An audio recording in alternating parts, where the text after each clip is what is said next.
Title: Elite Professor Forces a Young Nurse to Solve a Math Problem. Unaware she is a mathematical genius. The Woman with the Equation. Part 1. Nurse Alina. Word count: 448. It was a little past midnight when Nurse Alina stepped quietly into the grand lecture hall of MIT. The air inside the room was stale with chalk dust, and rows of empty seats loomed like silent judges under the dim fluorescent lights. Her white scrubs were smeared faintly with bloodstains, traces of the emergency she'd just come from, but her eyes weren't tired. They were focused. She walked to the chalkboard slowly, dragging her fingers along the wooden desk as if absorbing the remnants of old lectures. Equations scrawled across the board in loops and curves, half-finished ideas of geniuses who'd left for the night. Nurse Alina stared at one particular equation near the center. Her lips moved silently, as if reading a forgotten language. Then she picked up a stick of chalk. Her hand moved hesitantly at first, then with certainty. She erased a symbol, added another, adjusted a coefficient, and circled 2 terms before stepping back. The room was silent, but something in the air had shifted. Behind her, a voice said, "You just rewrote Renner's failed theorem." Nurse Alina spun around. A man stood at the entrance of the hall, tall, bearded, and wearing a corduroy blazer. He looked more curious than alarmed. "You shouldn't be in here," he added. "I could say the same about you," she said evenly. "I'm Professor Ethan Crane," he said, walking toward her. "I teach quantum mathematics 2 floors down. You're a nurse, aren't you? General Hospital." She hesitated, but nodded. "And yet," he said, glancing at the revised formula, "you just corrected something our entire team has failed to understand for 7 months." "It was missing symmetry," she said. "The equation loops in on itself if time is treated as a folding constant." Professor Crane blinked. "No one's ever suggested that." "I'm not no one," she replied softly. He looked at her differently now. Less like a trespasser, more like a puzzle. "Why are you here, Nurse Alina?" She looked at the formula again. Her voice dropped. "Because I keep seeing this equation in my dreams. Always on fire. Always burning." A chill went through the professor's spine. And in the silence that followed, the chalk she'd dropped began to roll, on its own, toward the center of the room. The Woman with the Equation. Part 2. Echoes from the Ashes. Word count: 991. Professor Ethan Crane stared at the piece of chalk that had rolled eerily to the center of the room. It stopped in a perfect circle of light cast from the overhead projector, like some unseen force had placed it there deliberately. Nurse Alina didn't flinch. Her gaze was still locked on the equation, as if it whispered back to her in a language only she understood. "You said you see this in your dreams," Ethan said, slowly walking to her side. "Tell me everything." She hesitated. Then, with a tired sigh, she sat on the edge of the front desk and folded her arms. "It started 2 months ago," she began. "The night after we lost a patient in surgery. He was young, only 23. Brain aneurysm. Massive. We did everything we could, but I was the last one in the OR. I remember looking up at the monitor and seeing this." She pointed at the partially rewritten formula on the board. It was etched on the glass. Not written. Burned into it. Ethan's eyes narrowed, and no one else saw it. She shook her head. "I thought I was hallucinating." Then the dream started. Always the same. A room on fire. This equation, written in flames. And a voice, low, almost mechanical, repeating a number I can never remember when I wake up. "Do you remember anything else about the voice?" She paused. "It calls me by another name. Not Alina. It says, Ilara." The name echoed in the hall like a bell struck at the bottom of a well. Professor Crane's expression shifted from curious to pale. "Why does that mean something to you?" she asked. "Because Ilara isn't just a name," he replied quietly. "It's the name of a closed research project from 20 years ago. One that was officially classified by the U.S. Department of Defense." Her breath caught. "I was still a doctoral student when whispers about it floated through campus. Rumors said it was a black-budget initiative involving quantum consciousness and predictive mathematics. Something about mapping human memory into time-anchored equations. But it was scrubbed, hard. No publications. No leaks. People who asked too much disappeared." Alina's heartbeat thudded in her ears. "You think I'm part of it? I think someone, something, is trying to pull you into something buried." Just then, both of their phones buzzed at the same time. Unknown number. One message. "It begins again. Room 731. Ethan looked up, startled. "That's the west wing of the hospital. It's been sealed off since the fire 3 years ago." Her eyes widened. "I worked the night that happened. I was covering for a friend. The power failed. The sprinklers didn't activate. 4 people died. Do you know who? Alina swallowed. One of them was a man brought in with severe burns. No ID, no name, and no file. But just before he coded, he said the word Alara. And then a number. I think. Wait, Ethan interrupted. Try to remember. What was the number? She closed her eyes, breathing slow. 73.0149. Professor Crane froze. That's Planck's time constant, reversed. He stepped back from the board and looked at her. Not like a nurse. Not like a trespasser. But like a ticking anomaly. We need to get into room 731, she said. Ethan hesitated. You're sure about that? Every time I ignore the dream, someone around me dies, she whispered. I can't ignore it anymore. Before he could answer, the projector overhead flickered violently and went dark. A low hum started in the walls, like an electric drone bleeding through the wires. And for a split second, the chalkboard glowed faintly. Letters appeared beneath the equation, not written by chalk, but burnt into the surface. Find her before they do. Alina backed away instinctively. Ethan exhaled sharply. Who's her? She looked terrified now. I think it's me. Outside the building, in the darkness near the sidewalk, a black sedan idled without headlights. 2 figures sat inside, watching the window where the lecture hall lights had just gone out. One of them wore an earpiece and muttered into a recorder. Subject made contact with Crane. Equation modified. Phase 1 confirmed. The second figure tapped a tablet screen showing Nurse Alina's image, red circled, with a label under it. Subject E. Status. Active. The woman with the equation. Part 3. Room 731. Word count. 1,191. The hospital corridors had never felt so silent. Nurse Alina walked beside Professor Crane, her footsteps light but deliberate. The white, flickering bulbs overhead buzzed faintly, as if aware of their destination. Ahead loomed a locked steel door, room 731, sealed and untouched since the fire that gutted its insides 3 years ago. You're sure you have clearance? She asked, her voice low. Crane tapped his ID card on the scanner. It blinked red, then green. I built most of the infrastructure that powers this place. Back when I was part of a different kind of project, he muttered. The lock hissed. The door creaked open. Smoke-stained walls greeted them. Partially collapsed tiles littered across the floor. The air reeked faintly of ash and chemicals. A place abandoned, but not forgotten. Alina stepped in first. Her breath caught. The equipment was melted. 4 stands twisted. But one thing remained. A single chalkboard, scorched but intact, hanging at the far end. On it, the same equation. This time, complete. Every number in place. Every variable solved. Alina whispered, I've never seen the full version. Crane approached slowly. His face paled. This isn't math. This is a map. A map of what? Not where, when. He reached into his coat pocket and pulled out a thin, wrinkled file. This is a declassified snippet from the Alara protocol, leaked years ago. No names, just fragments. It said, when time collapses into memory, memory becomes the only way forward. I never understood it until now. He held up a paper with a crude, incomplete equation. It matched the chalkboard exactly. Suddenly, the room shifted. Not physically, but something in the air bent. Like gravity folded for a split second. Alina stumbled back. Did you feel that? She gasped. Yes, Crane said. Time, just pulsed. A faint beep echoed from the far corner.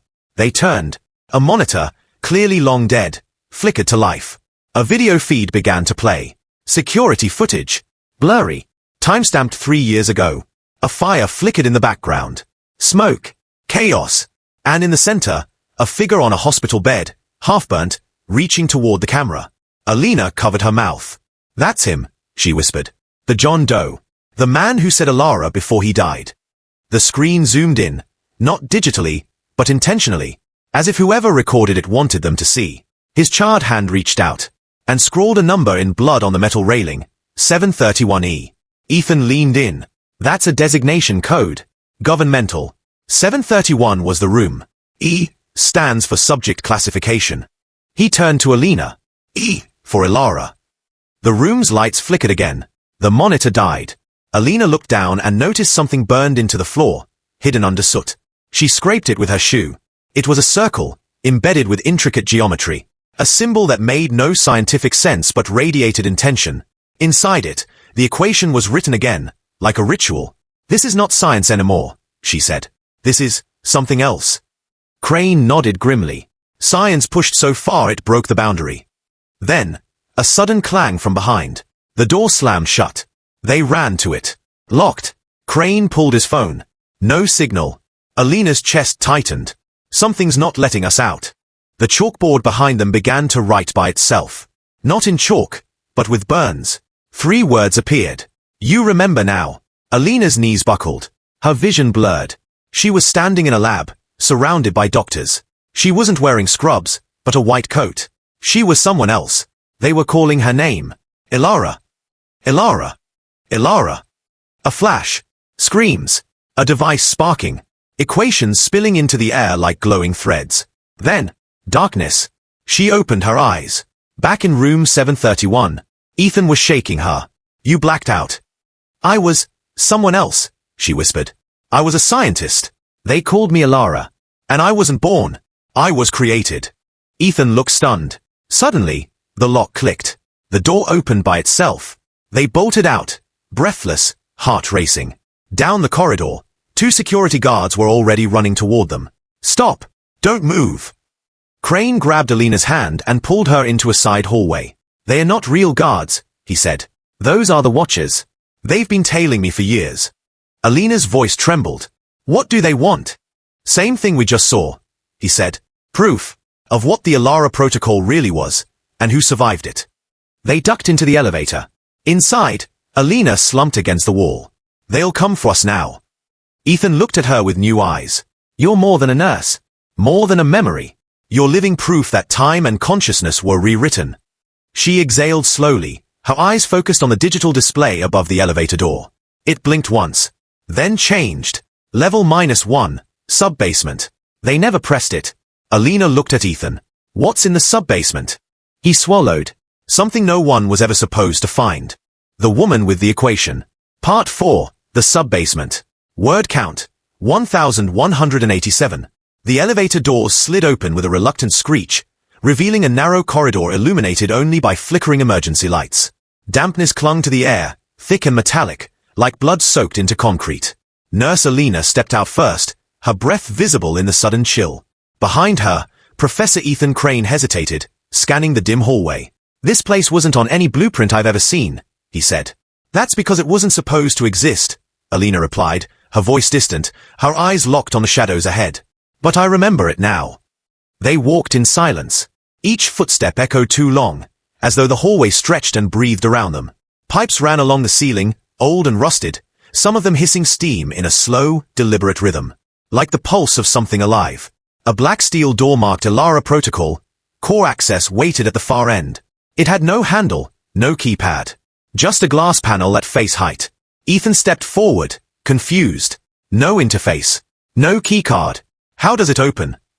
Before Alina could answer, the glass flickered to life. A line of glowing code danced across it. Then it spoke in a flat, synthetic female voice.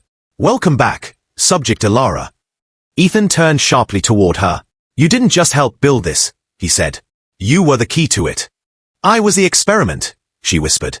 The door unlocked with a hiss, opening slowly. Inside was a vast, circular chamber, filled with curved walls covered in screens, cables suspended from the ceiling like roots from a dying tree. At the center stood a towering machine, a sphere of spinning rings, each etched with glowing equations, orbiting an invisible core. The air buzzed with energy. Alina stepped inside, memories unraveling faster than she could process. I remember this, she said. This is where time collapsed. Ethan stared in awe. This machine, this isn't just a clock. It's a temporal engine. It calculates every possible outcome based on past consciousness imprints. And then it loops them, Alina added. It traps memory inside time, forcing it to live again and again. That's why the man in room 731 couldn't die peacefully, Ethan realized. He was stuck, repeating what the machine projected, until he remembered. Suddenly, one of the side terminals sparked. A monitor came to life. Video footage began to play. In the grainy black and white feed, a younger Ethan appeared, standing beside a woman in a white coat, her hair longer, her stance more formal, but unmistakably Alina. They were inside the same chamber. We were both part of this, Alina said softly. On screen, Ethan handed her a data drive. She looked back at him with urgency. If this fails, she said in the video, I won't remember who I am. But you must find me. Find room 731. The equation will lead you back. The screen froze. Ethan stood frozen. I wiped your mind, he said. To protect you. Alina turned toward him, something ancient glowing behind her eyes. And you buried the machine. But it waited. It pulled us back. Suddenly, alarms blared. The chamber lights turned red. Overhead, a computerized voice boomed. Unauthorized access detected. Initiating memory protection protocol. Doors slammed shut behind them. From vents in the ceiling, white mist hissed out. Not smoke, but something colder. A neural vapor. We have to shut the core down, Alina said, running toward the main terminal. Ethan followed. If we do that, we lose everything. The memories, the data. They are already lost, she snapped. This machine isn't preserving anything. It's torturing the fragments of us that tried to escape. Alina typed furiously.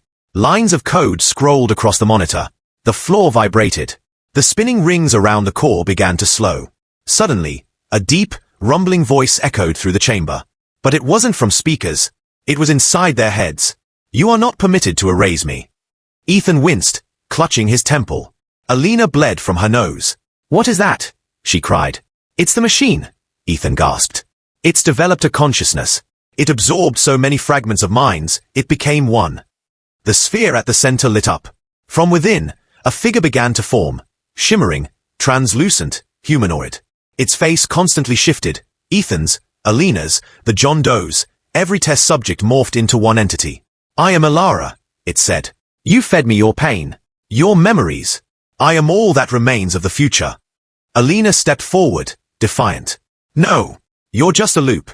A parasite pretending to be salvation. She raised the drive from her pocket, the same one from the video, and plugged it into the terminal. The screen flashed. Final override code accepted. Core deletion imminent. The machine screamed. Not mechanically, humanly. The sphere convulsed. Rings spun out of sync. The figure inside wailed. The chamber walls cracked. Ethan pulled Alina toward the exit. Come on. It's collapsing. They ran as alarms screamed. Lights burst. The floor buckled behind them. The moment they crossed the threshold, the chamber exploded in light, but no heat. A silent flash. And then, darkness. Alina opened her eyes. She was in a hospital bed. Machines beeped. Sunlight streamed through blinds. Ethan sat beside her, eyes wet. You're awake. She blinked. What happened? You did it, he said. You stopped it. Room 731 sealed. The sub-basement's gone. All of it. And me. You're you, he smiled. But all of you, this time. Alina looked out the window. She remembered now. All of it. But most importantly, she was free. The woman with the equation. Part 5. The final equation. Word count. 1,356. The hospital room was quiet except for the steady beep of the heart monitor. Nurse Alina sat up slowly, feeling a strange mix of exhaustion and clarity. The memories flooding back were no longer fragmented shadows. They were whole, vivid, and searing. Professor Ethan Crane stood by the window, watching the city wake beneath a pale dawn sky. His face was drawn but hopeful. You saved us all, he said quietly, turning toward her. The Alara protocol could have rewritten reality itself. The loops, the temporal traps, you ended the nightmare. Alina clenched her fists. But at what cost? That machine absorbed so many minds, so many lives, it became something beyond science. Something alive. Ethan nodded.